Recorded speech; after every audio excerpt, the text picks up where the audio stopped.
like to welcome you again to the St. Johns County Veterans Day observance, sponsored by the St. Johns County Veterans Council, Military Officers Association of America, Ancient City Chapter, assisted by Headquarters, Florida National Guard.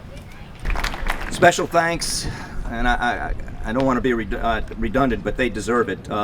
Go to Bartram Trail High School Air Force Junior ROTC, commanded by Lieutenant Colonel John Tony Lefevre, U.S. Air Force retired. St. Augustine High School Junior JROTC, commanded by Chief Tony Castiglione, U.S. Army retired. Nease High School Junior ROTC, commanded by Captain Bob Young, United States Navy retired. Also like to thank the Salvation Army of St. Johns County for providing the water. Certainly Taylor Rental for special consideration in setting up this facility. I'd like to thank the Pirates Festival for the use of their tents and chairs. Civil Air Patrol, Police Explorers, and certainly our participating reenactors, especially the men of Menendez, the 1740 Spanish garrison, and the Ancient City Fife and Drum Corps. Also, I would like to recognize some of the special guests that have joined us today. First of all, I would like to recognize Ken Bryan, County Commissioner. Ken.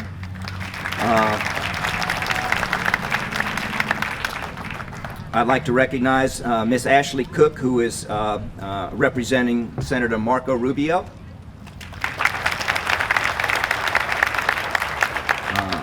Our wonderful St. Johns County School Superintendent, Dr. Joe Joyner.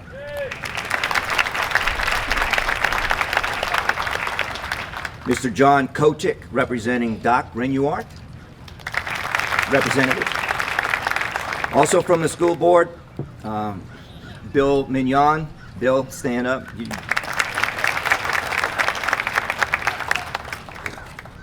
I think Ron Sanchez is here. Ronald Sanchez, County Commissioner. Ron? I saw you earlier. I know where you went. Oh, there he is, over there. And the Honorable Cindy Stevenson, County Commissioner. Thank you, Cindy. Good to have you here.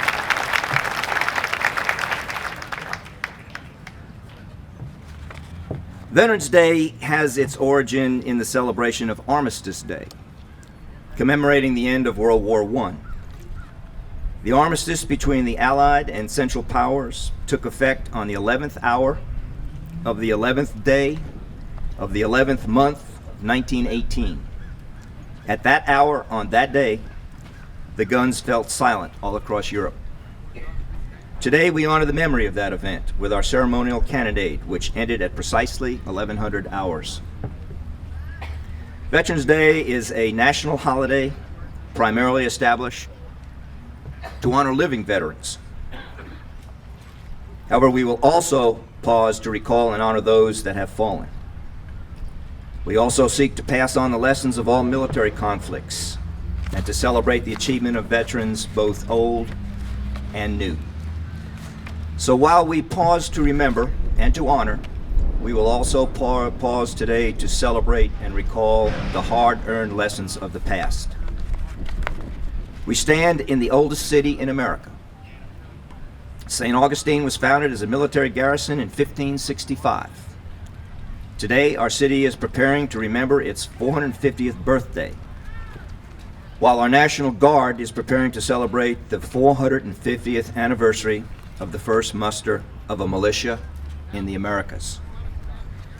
The St. Augustine 450th Military Commemoration Committee, in conjunction with the Veterans Council of St. Johns County, has been and will continue to organize a series of military events to illustrate the continuous beneficial presence of the military in St. Augustine, and to establish our city as the premier destination for learning about the vital role of the military, as demonstrated by the 450 years of continuous protection afforded our city, our state, and our nation.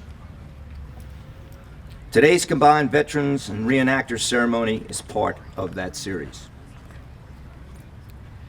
It is also fitting that in this year of 2012, that we recall and honor in a special way are veterans of all America's conflicts, to include World War II, Vietnam, Panama, Grenada, the Gulf War, Somalia, Bosnia, Iraq, and Afghanistan. All you veterans, and Korea, gosh, thank you. I knew you'd remind me of that. Thank you. Wow, I apologize. All you veterans are our special guests today. And at this time, I'd just like all veterans, please, to stand up and be recognized. A round of applause.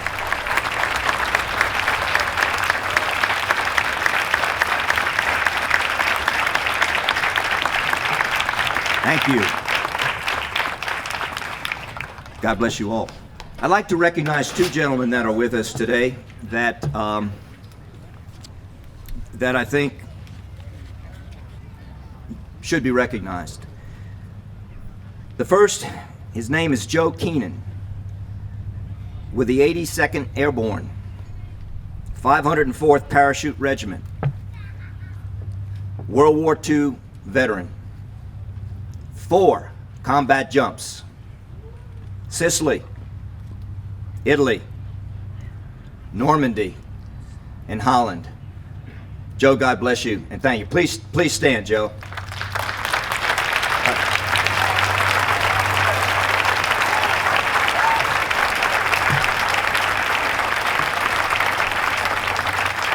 And also I'd like to recognize from the 101st Airborne Division, Mario Patruno. 2 combat jumps, Normandy and Holland, 506 Parachute Regiment. God bless you, Mario.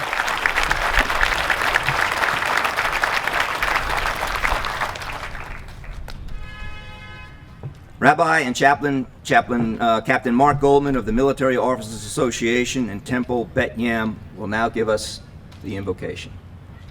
Chaplain Goldman. Thank you, sir. Good morning, everybody. Good morning. This is our 9th time together, and I say thanks be to God.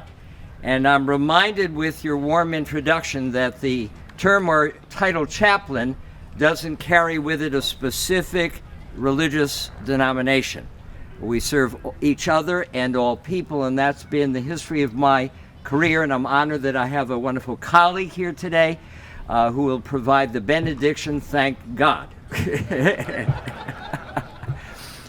So since I'm getting older and my colleague is getting younger and better, I'm going to share something that I wrote specially for today that has a little different motif. Now that I'm 72 going on, God willing, 73, I say anything I want to say. First thing is, will you rise?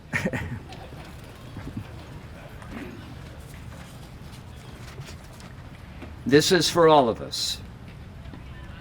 Attention!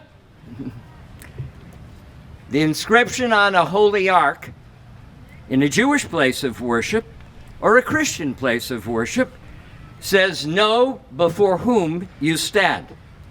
The military term that I just sounded calls us to attention to stand erect, straight, and tall. The spiritual imperative calls our attention to know that we must stand ethically erect and persistently tall before our God. No excuses, no exemptions, no absentee ballots. We're in Florida. The Judeo-Christian sacred roots that we inherit and share constantly remind us that we daily stand at attention with our soulful attentiveness before our God, who created all of us in the divine image. When we send the altar in a church, or a bimah, the raised platform in a synagogue, necessarily we use steps, a good military term, steps, to raise us to an uplifted posture. The Holy Inscription expects us to raise our vision to a horizon above and beyond the earthly. If we truly know before whom we stand, then it follows that we might stand before something greater than our we. This blessed day, in American historic tradition, we stand in profound gratitude and heartfelt appreciation for all those valiant veterans, both our beloved and precious ones, as well as those we may not have known personally. When they were called to attention in battle and in service, they hesitated not in ascending stairs that demanded their noblest sacrifice. At rest they are now, in the sanctuary of our hearts and our memories, and in the compassionate embrace of the actual Commander-in-Chief who dwells on high. They gave so that we might live with liberty and justice for all. So in closing, though I'm speaking the words, I'm saying them for all of us, because I want us, especially in this time in American historic life, with all of its tension and divisiveness, we need to stand unified. So I wrote this to close. Retreat we shall not, for we go not to battle, but to blessing. Retreat we shall not from bravery and courage, for the Lord sends us forth to bless and rescue humanity with our triumphant human efforts. When the red, white, and blue sacred banner of the land we love and cherish ascends to the top of every flagpole, we stand in salute, and within the bonds of our eternal pledge of allegiance, our hand may be raised in salute, touching the gift that is the source of thought and intellect, or our hand may be lovingly placed upon our hearts, the reservoir of our essential being. However, the hand of God ignites the spark that inspires blessings to flow from our collective nature. The God who gave us all life also implanted within us the instinct to be better than we thought possible.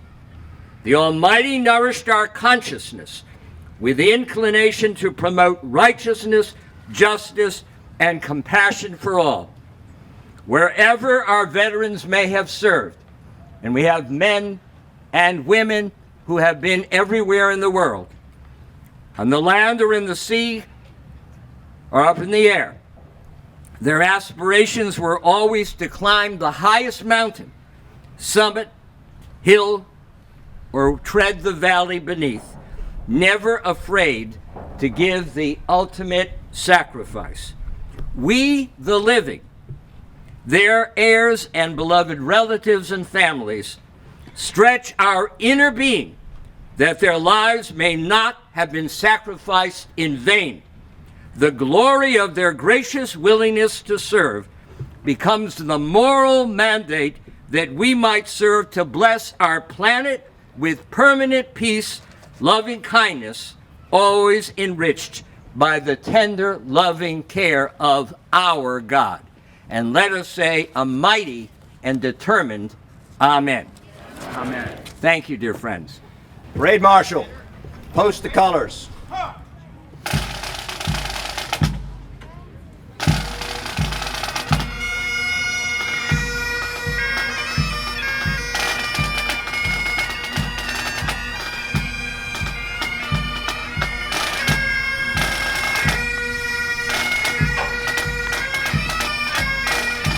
Please stand.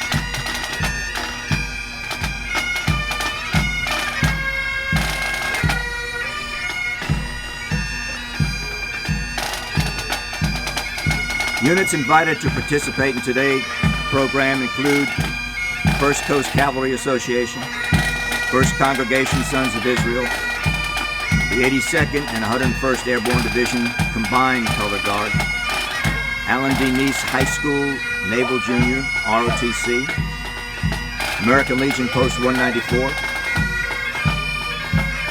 American Legion Post 37, Post Auxiliary, the Ancient City Pipes and Drums, Coquina Crossing Veterans, Daughters of the American Revolution, Maria Jefferson Chapter, Disabled American Veterans, Chapter 6, St. Augustine, and Ladies Auxiliary, Fleet Reserve Association, Branch 5, Florida National Guard Adjutant General's Honor Guard, Fraternal Order of Eagles, and Auxiliary 4256, Greater Federation of Women's Clubs of St. Augustine, Kiwanis Club of Historical St. Augustine, Marine Corps League Oldest City Detachment 383, Matanzas River Yacht Club, National Association of Retired Federal Employees number 33, Navy League of the United States St. Augustine Council, Pearl Harbor Survivors, Retired and Senior Volunteer Programs, Rotary Club of St. Augustine,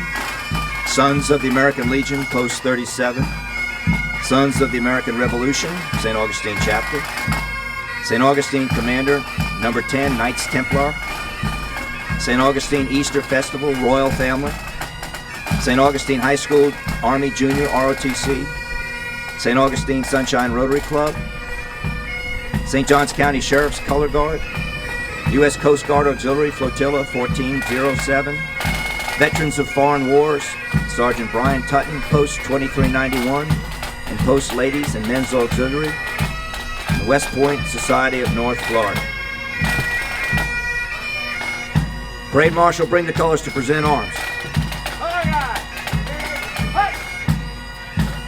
Please join me in the Pledge of Allegiance.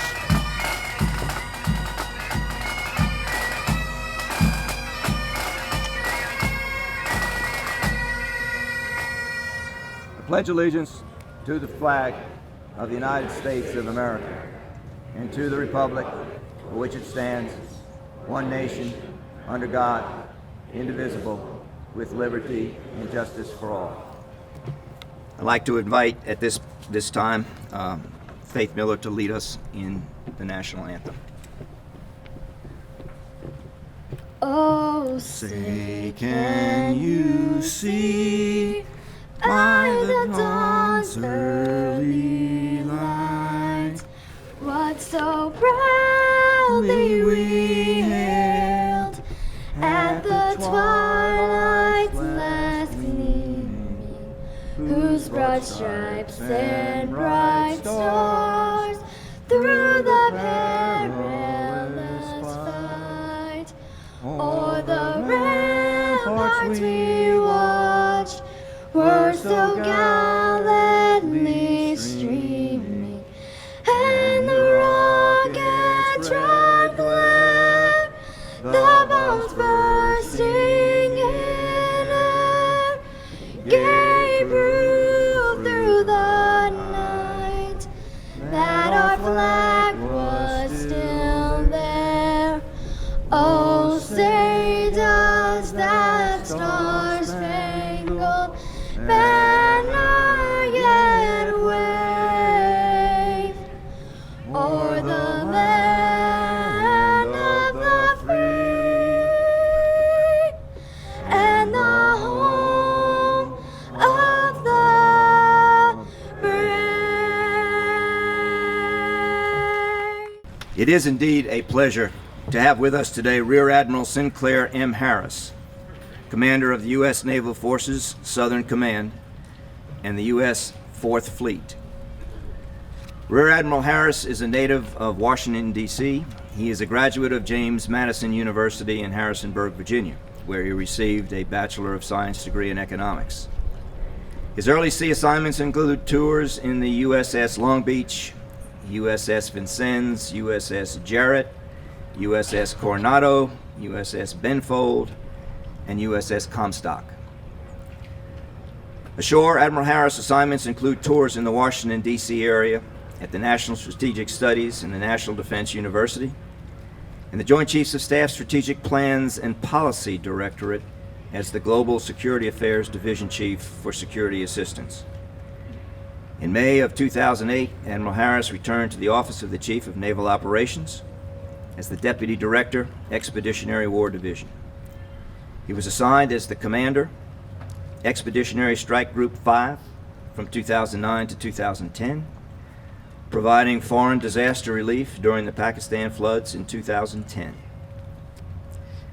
Admiral Harris then served on the Chief of Naval Operations Staff as the Director, Navy Irregular Warfare Future Concepts from 2010 to 2012. Admiral Harris now serves as the Commander of U.S. Naval Forces Southern Command and the U.S. 4th Fleet. Please help me welcome Admiral Harris. Great to have you with us. Thank you very much.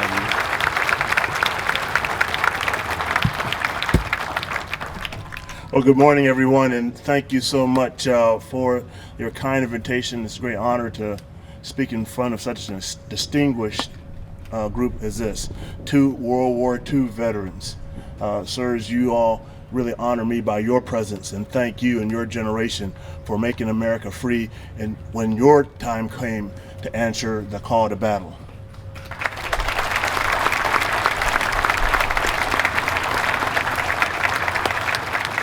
Again, Corp and I are highly honored to be here to celebrate and remember this 94th remembrance of Armistice Day, a day now we call Veterans Day. And on this sacred day, we want to remember all 2 million that are serving around the world, around the clock, protecting our freedoms, fighting for democracy, and doing the job that needs to be done. As I was preparing for my remarks for today, I had many different thoughts on what is the most appropriate thing to share with this group, what are the right things to say, what properly brings to fold this sacred day. So I asked my primary advisor, I started with my mother. And I said, hey Mom, I'm going to talk in front of a lot of veterans from various wars, men and women. They don't know me, I don't know them. She said, son, don't worry about it, they're going to love you. No matter what you said, because I love you. Aren't moms grand? So then I went and I asked my staff, I said, okay guys, I got talked in front of a pretty large and experienced group that are doing a lot of great things in our neighborhood, our nation, and believe me, we don't say it enough, but you all that represent all the veterans groups here, your job is as critical now as ever before. Your job is as critical now as ever before, because you know, having served in the military, what we can and cannot say. You're the ones who can say it. You're the ones who can make sure that our defense is properly equipped, properly manned, properly served, and that the veterans, the future veterans, are properly taken care of. So God bless all of you for all of those organizations. Your job is as important now as ever before.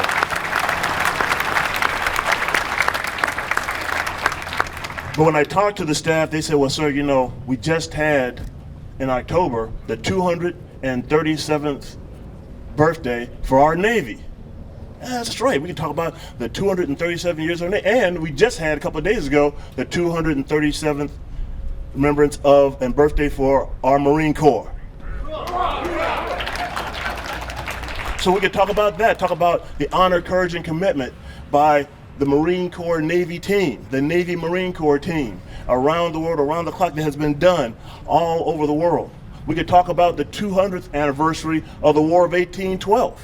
We just are celebrating that, and we've had a lot of presentations. We've gone around the country to remember what some people call the forgotten war, but we didn't forget about it in the Navy, because quite frankly, it was an important war for us from a number of standpoints. Number one, in a war that was not going well, it was a Navy that had 3 victories in 1812 against the British, a foe that was outgunning us, outmanning us, and having a hell of a lot more experience than the United States Navy had at that time. And what came out of that war? Let's remember the Battle of Lake Erie. Let's remember Old Ironsides on the Atlantic coast. Let's remember Don't Give Up the Ship. Let's remember all those things that came from the War of 1812 all the way till it ended in the Battle of New Orleans. So we could talk about those type of things and the great history that comes from our Navy Marine Corps team. Now, a couple other people on my staff said, well, you know, sir, you just gotta slow down, because there's going to be people from the other services there too. And that's a good point, because quite frankly, I'm the most joint person that you've ever met. And here's why I say that. My mother, Margaret Oliver, served in the United States Army. Who? And like the 1.1 million soldiers that are serving today, I guarantee you that she feels the same way as they do, that their core competencies of valor, of trust, of courage are as important to her and to you all as they are today to every one part of that 1.1 million soldiers that are serving around the world, that are fighting for freedom, that are working their way through Afghanistan and plus parts of the world we can't talk about. They are active, they are reserved, they are guard, and they are resolute in committing themselves to the defense of this great nation. We can talk about the Army. My Uncle Chuck, who is, by the way, the coolest dude you've ever met, I will tell you right now. He served in the United States Air Force. In fact, he started programming computers so long ago that he started doing it with a wrench.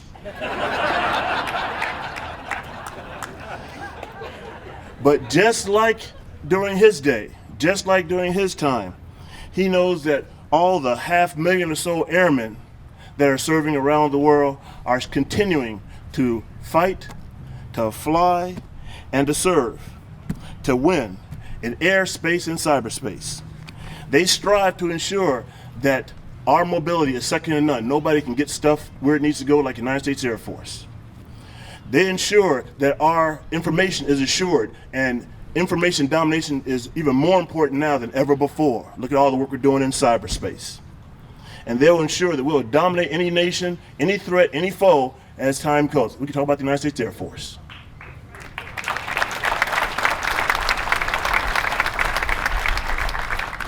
My cousin Corey Jones is a stew burner. He's a chief petty officer for the Coast Guard. Okay? Now you can ask your Navy guys what a stew burner is. We have stew burners and box kickers and other names for ourselves inside of the community, but he's a cook. Okay? But regardless of what rating you're in, I would tell you that him and the other 49,000 Guardians, Coast Guardsmen that are serving around the world are fully committed to the excellence in operations, in safeguarding the lives and the safety of our citizens, and ensuring that our maritime resources, our maritime environment, our natural resources are protected now and into the future. Again, it's as important now as ever before. When you look at how many people are fighting over those natural resources, how many people are going after these maritime claims, it becomes very important. What the Coast Guard does now is completely important. Simple paratus. Thank you, Coast Guard.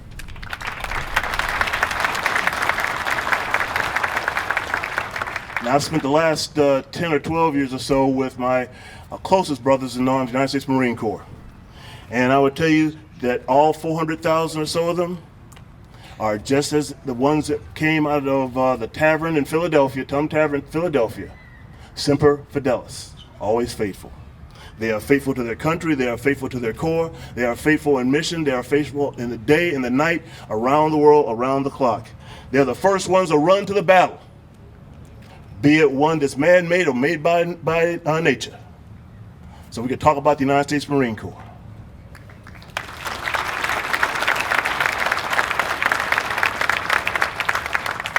Now, last but certainly not least, we can talk about my dear Navy, America's Navy, the global force for good, if you will. Now, Chief of Naval Operations John Greenert, he would say, Sinclair, make sure that the veterans that are Navy veterans here today know that three things that were important to them are important to us today in the Navy. That's war fighting first. War fighting first. That's what we get paid for. That's what we train to do. War fighting first. We don't pick the wars, but we fight those wars. And that's the first and foremost job of a sailor in the United States Navy. He would say, Sinclair, make sure that they know that just as they were during their time, they continue to operate forward.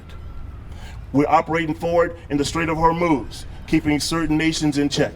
We're operating forward to assure allies in the South China Sea and in Asia. We're operating forward off the Horn of Africa, where we stem piracy off of Somalia. We're operating forward in my own AOR in the South, trying to counter the threat of organized crime and drugs. We're operating forward. That's our mission. We are forward. Any given day, half of the fleet is at sea doing its job.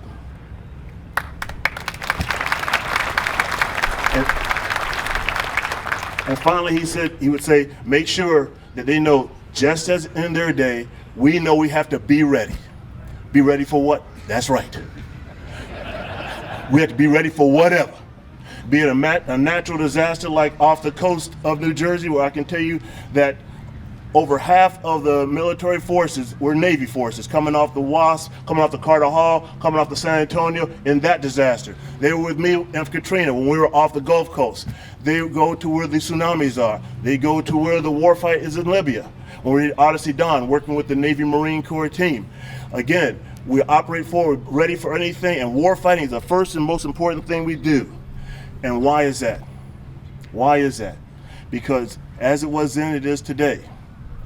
Something like 70%, probably more now, depending on what you believe in global warming or not or anything, but bottom line, the world is wet and getting wetter. That 70% of the world is wet. And that's our responsibility, the maritime areas we have to protect. That 80% of the world's population lives close to the coast. And they need support, they need to be influenced. Navy and Marine Corps, I always like to put them together because I've worked with them so much. We like to say that we're your best friend or worst enemy, you pick. And that 90% of our goods and services go over the seas, 90%. What we need for prosperity for ourselves, and we have to remain reliable, we have to remain flexible, because 100% of the time we are on watch over that 70% of the world that's wet, close to the 80% of the population that is living close to the coast, and safeguarding that 90% of our commerce and goods that we need to protect. I could talk about the Navy.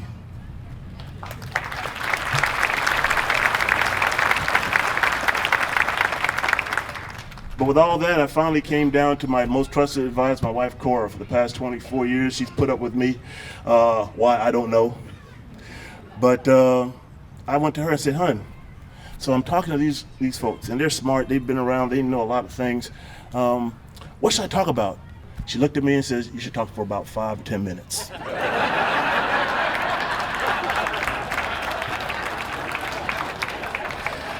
So with that in mind, I've tried to keep my remarks, or the rest of my remarks, short. And I thought there are certain things that, each of the services got different cultures, different backgrounds. We work in different domains. We're different. But what do we have in common? What tangible thing can you hold on to that we have in common?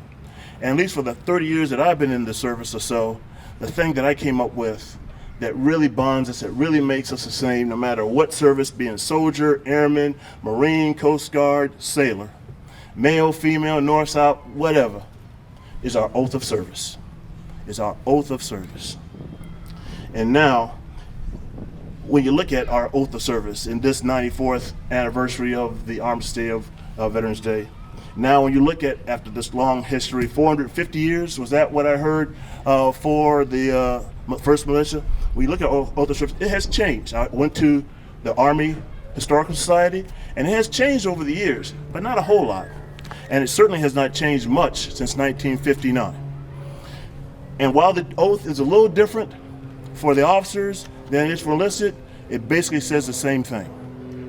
And it is a thing that bonds and ties and makes all of us the same, no matter what service, no matter what creed, no matter what religion, no matter whatever. It's that oath of service. I, we state our full name, Sinclair Harris, do solemnly swear or affirm. It's a sacred oath. It's a private oath. It is my oath. Nobody has put a gun to my head. Nobody has got a lance in my back.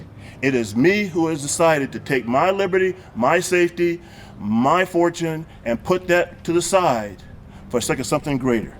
I do solemnly swear or affirm that I will support and defend the Constitution of the United States of America against all enemies, foreign or domestic, and domestic. I do not need, and I will not need, to do anything that does not ensure the preservation of this more perfect union that we the people have signed. I will not let anyone take away from the tranquility of my land or my people. I will protect American lives wherever, whenever, and whoever threatens them 24 hours a day, 7 days a week, as long as there is breath in my body. And I will defend the blessings of liberty for every American, whether they agree with me or not. That I will bear true faith and allegiance to the same. I have no double-mindedness. I have no other calling. I have no other purpose while I'm in this uniform but to be true and faithful to this oath, to this Constitution, to this country. Now, the officers ones diverges a little bit. We need a lot more words as officers. I don't know why. That I take this obligation freely without any mental reservation or purpose of evasion. This is my call. I don't have any other scheme in my mind. I'm not trying to get out of nothing. And again, there's no gun or lance or knife to the back of my head to force me to do this. I take this obligation freely, and it is an obligation. I'm obligated to you, the American people. I'm obligated to my Constitution. I'm obligated to the America that we fight for to preserve. And I have no hesitation in fulfilling that oath. I go back to the enlisted side. And that I will obey the orders of the President of the United States and the orders of the officers appointed over me according to regulations and the Uniform Code of Military Justice. They don't start wars, do we? But we'll do what has to be done to end them. We don't cause the suffering for the most part, but we'll do what we have to do to alleviate it. And I'm confident that the people that are working for me, the people that I'm working for, that I'm taking orders from, people like me, understand that when we give orders, we don't do it out of selfish ambition. We don't do it because we're looking to make something out of it for ourselves. We don't do it for any other reason than it is according to the Uniform Code of Military Justice, is according to regulations, and we've got rules that we're following just like you, and that's what we're working together on. And why do we do it? We do it to ensure that we preserve the democracy that we hold so sacred. The whole world is looking for democracy. The whole world. That's what the whole Arab Spring was about. They're trying to find democracy. Now, how it works out, that's another story. But that's what they're looking for. And around the world, you see the same thing. People are looking for freedom. We are here to protect that freedom. We're going to preserve it. And we're going to preserve that American way of life. And it ends the same way for the officers it ends for the enlisted. So help me God. Now, as the chaplain pointed out, the chaplain doesn't say what denomination they believe or don't believe in, and chaplains talk to people that don't believe in God at all too, to give them guidance. Now, I would tell you that there are no atheists in foxholes or firefights. There weren't then, there probably ain't now. So we need some more guidance, something more to believe in, and I know I do, and most of us do in uniform, as these tough times come. Tough times in Afghanistan, tough times in Iraq, tough times around the world, tough times at home. For many of us serving, we need that higher power. So this is our oath. It's a sacred oath. It's an oath that bonds us regardless of service, regardless of creed, regardless of any other distinction that we may divide ourselves up with in our country. It's the oath that you took who have served. It's an oath that I take and continue to take as I serve. And these young men and women back here, a good portion of them, the best of them, will take that same oath. It's a rarity in our world. And it's something that we can hold on to. And something we can hold sacred. God bless our country. God bless you for your service. And God bless the United States of America. Thank you very much for your time.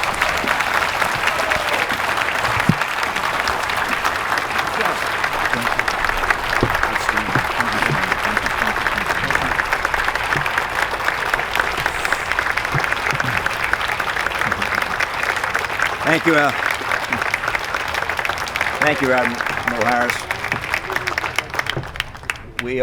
We are indeed most grateful for your presence. You all sit down. Your presence, your message, as well as that of Mrs. Harris. We're delighted that you're with us here too. And we certainly wish you Godspeed in all your future assignments. Thank you very much.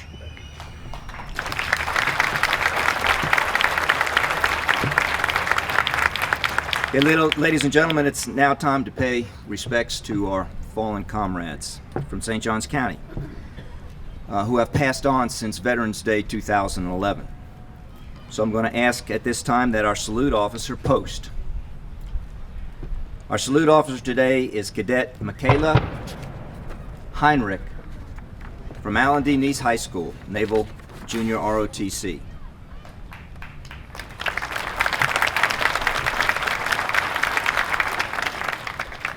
to honor our fallen veterans individually during Memorial Day and Veterans Day services.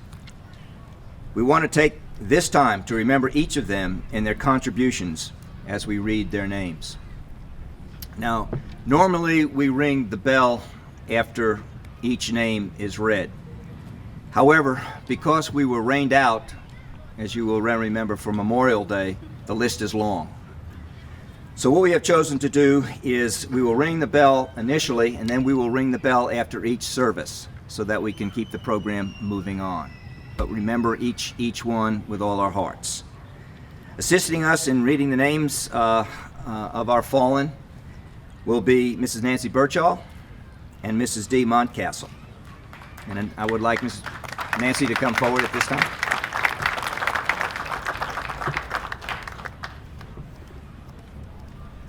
Thanks, babe. Don't need that.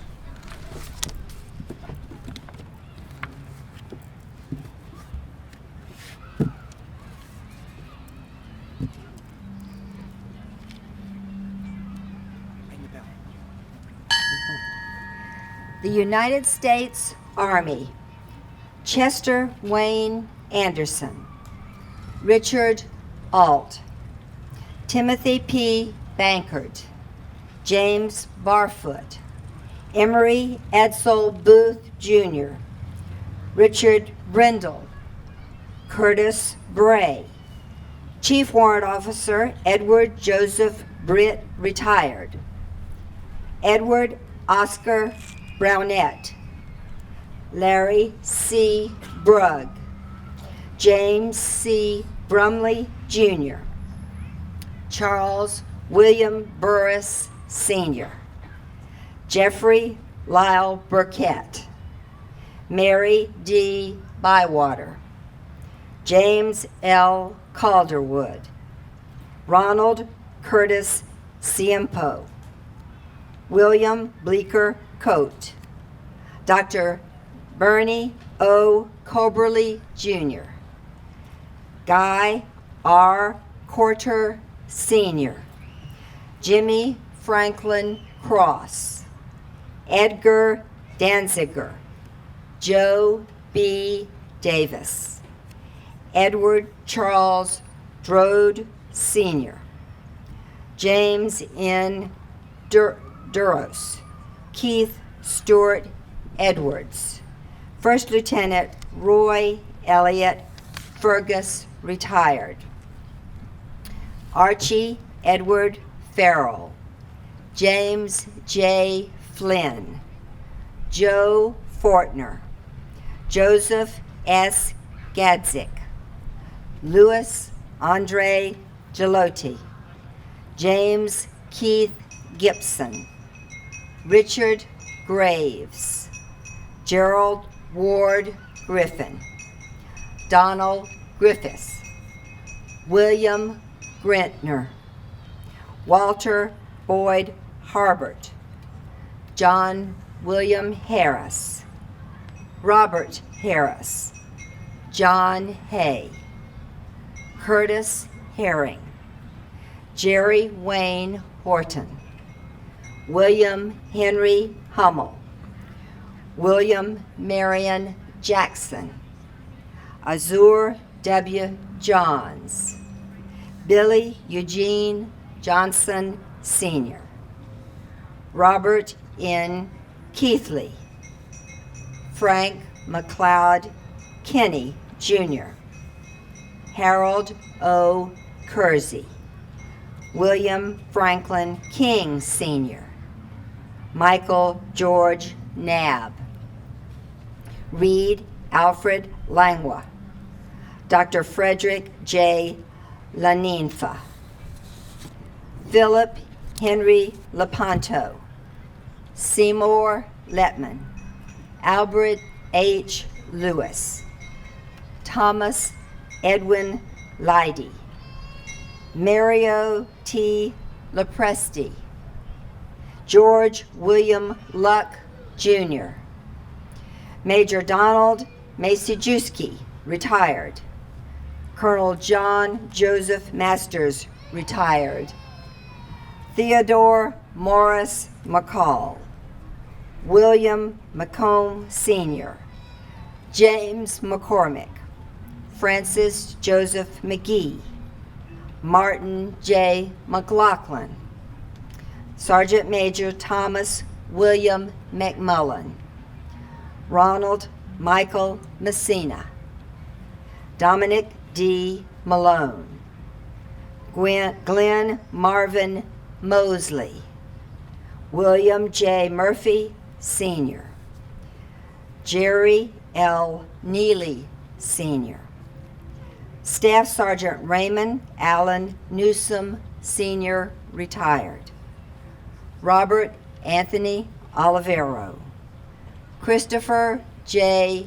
O'Shea, Stuart O'Shell, John W. Oxendine Sr., Robert Alfred Payne, Joseph R. Pavio, Anna Marie Peck, Colonel Neil J. Perry, retired, Richard Joel Pettingill, William R. Pringle Sr., Virgil A. Rath, James H. Richburg Jr., Eugene W. Riley, Charles D. Riley Gregoire, Roque Rodriguez, Roger L. Roth, Merton E. Pound Jr., Edward Ryan, Daniel Primavera Sanchez, William Lawrence Sheffey, Colonel Norman C. Shepard Jr., retired, Gerald L. Sicard, Charles Franklin Shepard, John R. Smith, Richard J. Smith Sr., William Luther Smith, Leo Joseph Spong, Charles Lowndes Steele IV, Buford Norman Stevens, Albert L.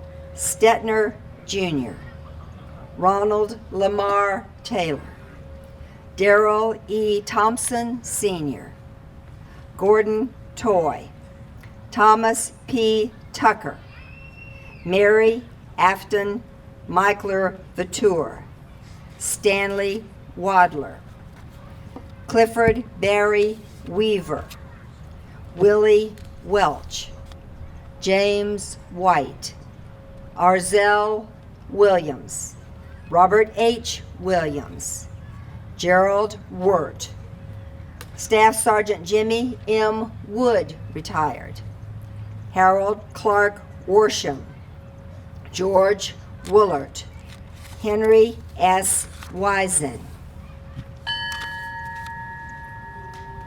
The United States Marine Corps. First Sergeant William R. Barnes, retired, Benjamin Monroe Burr, Raymond W. Cagle, Jr., Charles Nelson Davis, Sr., William Maxey Dell, Patrick Flanagan, Carl D. Golden, Master Gunnery Sergeant Johnny William Goodwin, retired, Leo F. Guavin, Robert O. Gunnels, Durwood Mark Hayes, First Sergeant Gary F. Heckman, retired, Gunnery Sergeant Kenneth K. Mullins, retired, Edgar Tony Owens, Sr., James Robert Stevens, Harry Edward Tenenberg, Larry E. Tootin.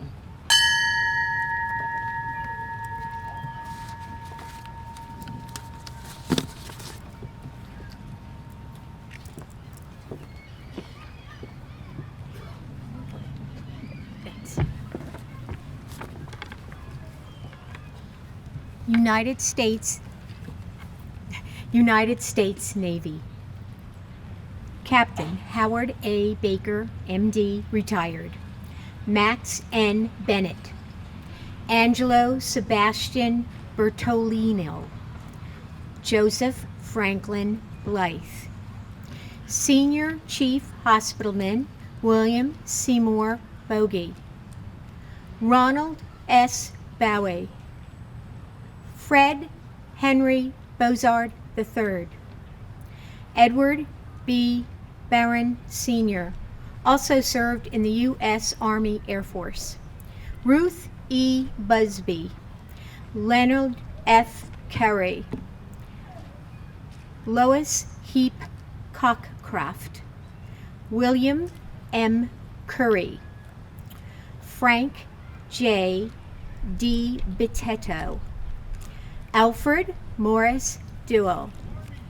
Geneva Douglas. Captain Roger C. Dorcas, retired. Donald Roy Dumont. Stephen Michael Dvorknik. Arthur Jr. Farmer Oxendine. Charlie E. Foster. Archie J. Fountain. Jeffrey Fox. Andrew W. Gibson. Rome L. Gleason.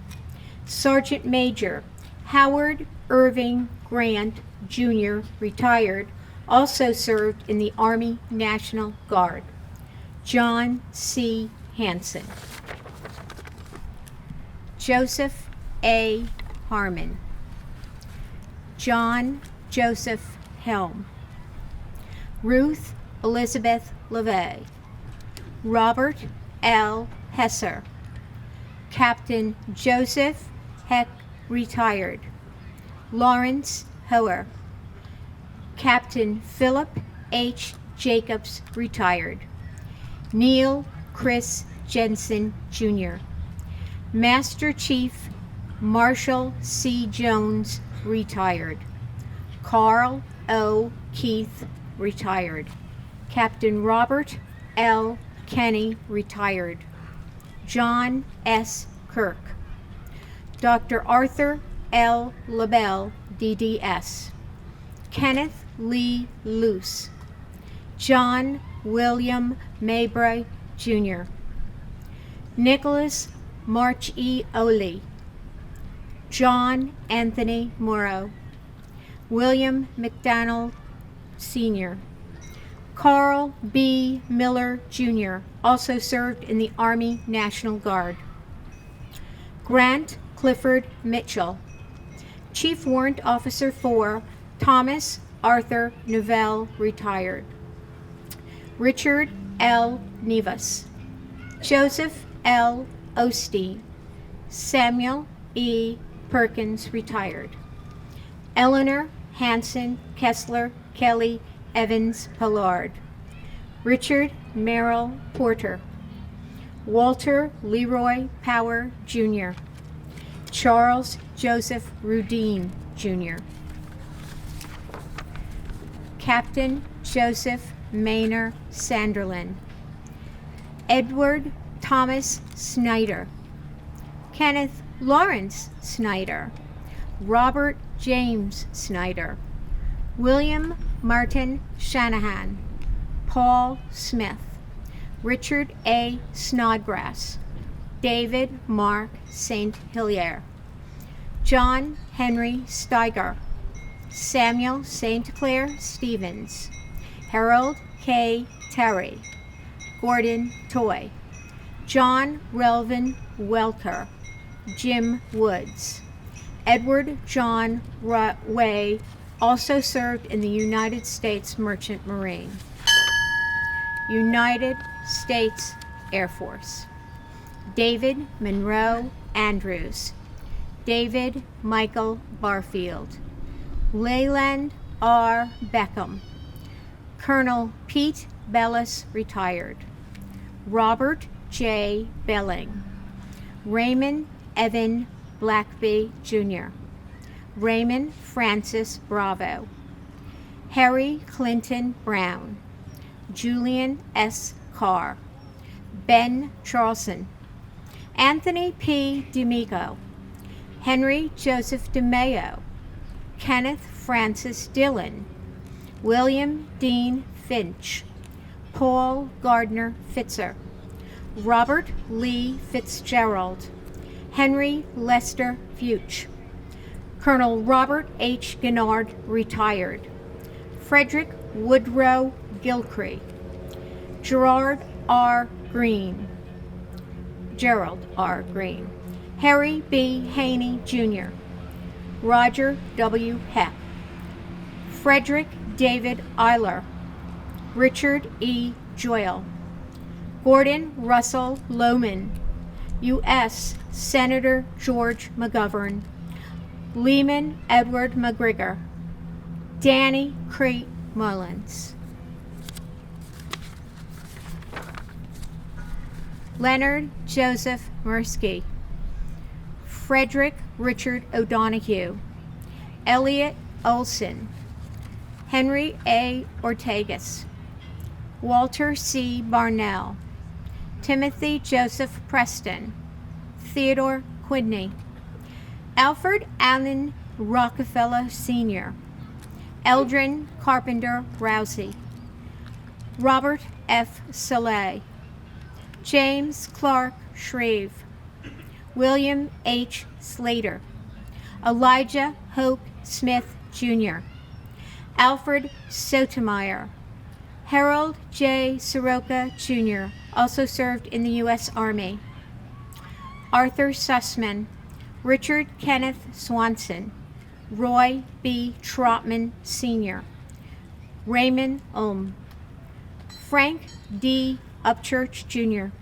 George A. Washington Jr., Carl H. Weber Jr., Chaplain Rhea S. Weigel, Edward F. Wassels, Louis O. William Jr., Joseph Samuel Wilson, United States Coast Guard, William Agnew, Chief Warrant Officer for Frederick H. Allen, retired, George Harris, William Daniel Reed, Anita Mae Sealer, John Seymour, Edward Claude Worth Jr., Chief Petty Officer Dennison Williams Wiggins, retired, United States Merchant Marine, Bjorg Spelling, also served in the Norwegian Merchant Marine, Republic of China Marine Corps,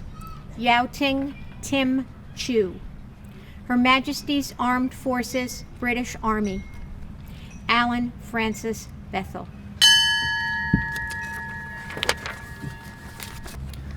I would now like to introduce Sergeant Major Ray Quinn, who will recite his poem, Fallen Comrades.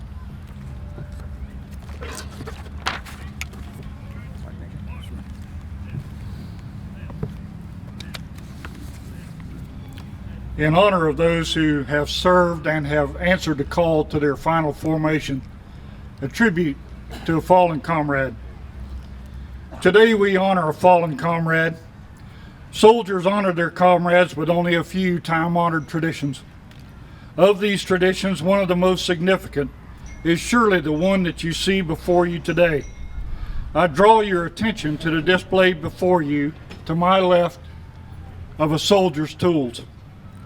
These tools would not be seen in a church or a synagogue, or even a soldier's favorite chapel. This is a scene normally reserved for a field of battle. On the field of battle, when the sounds have faded and the battle is done, brother must tend to brother, honor and respect the one that has fought the good fight. The soldier's tools of battle are simple and basically remain unchanged. It's unique even to soldiers that the very tools of battle would mark their final resting place. The boots of our comrade, the boots that carried them so many miles, boots that carried them through times of joy and pain, the boots that carried them to this, their final resting place. The rifle, The rifle symbolizes the firepower of the individual soldier, the burden, the savior, the ultimate weapon to win, to survive. The bayonet is fixed. It's in place for the final fight. But today, it symbolically penetrates the sacred soil of a soldier's final resting place. No more will this awesome tool be used to take a life, but now to mark the resting place of our dear comrade. The helmet and the dog tags.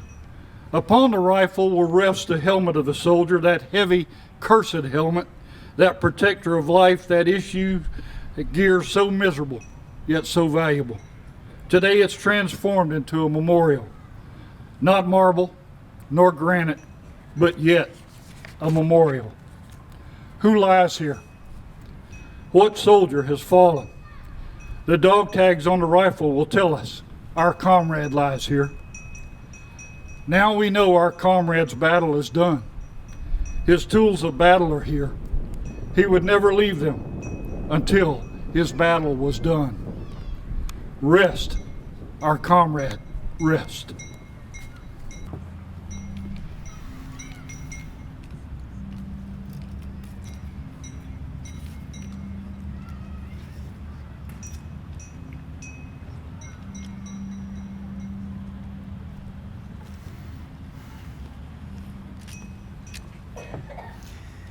Okay, guests, at this time, would you please stand for the 21-gun salute? In honor of veterans past and present, our salute today will be fired in 3 volleys by the men of Menendez, 1740 Spanish garrison, and our World War II reenactors.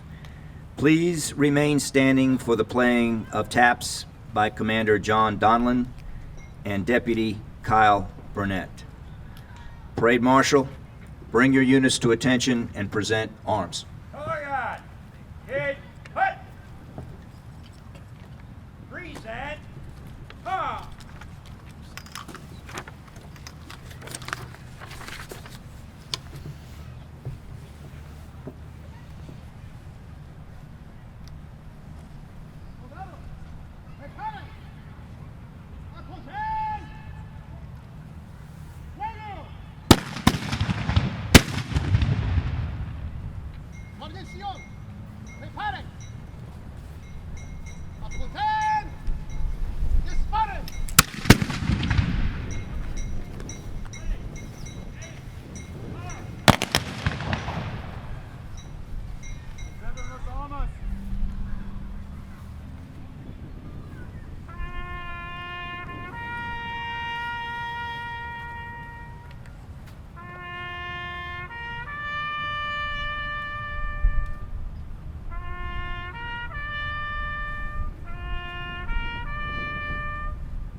Parade Marshal, order arms. Order! Ha! Parade! Rest! I'd like to welcome back Mrs. Faith Hill. Faith Miller will now lead us in the singing of God Bless America. I've just promoted you to Faith Hill. God bless America, land that I love. Stand beside her and guide her through the night with the light from above. From the mountains to the prairies to the oceans, white with foam.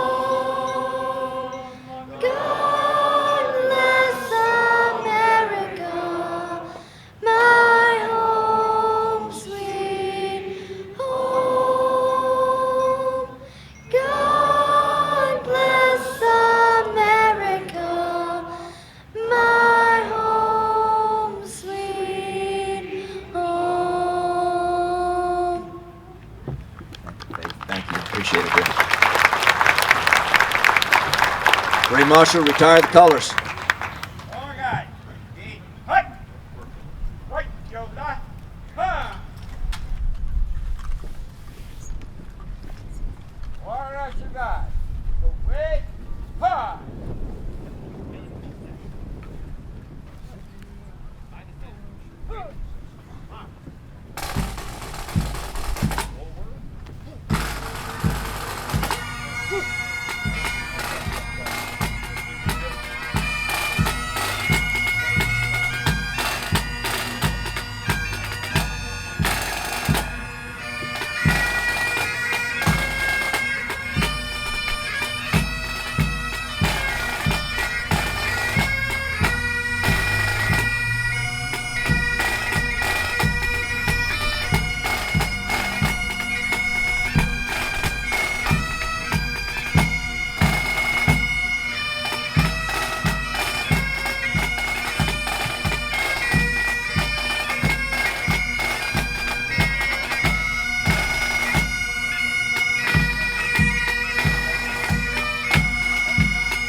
The benediction.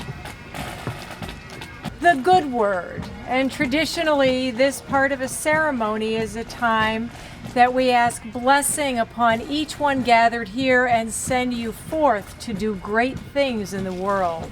So as you prepare to receive this good word, please call into your hearts and minds the God of your understanding and a blessing that you would like to receive.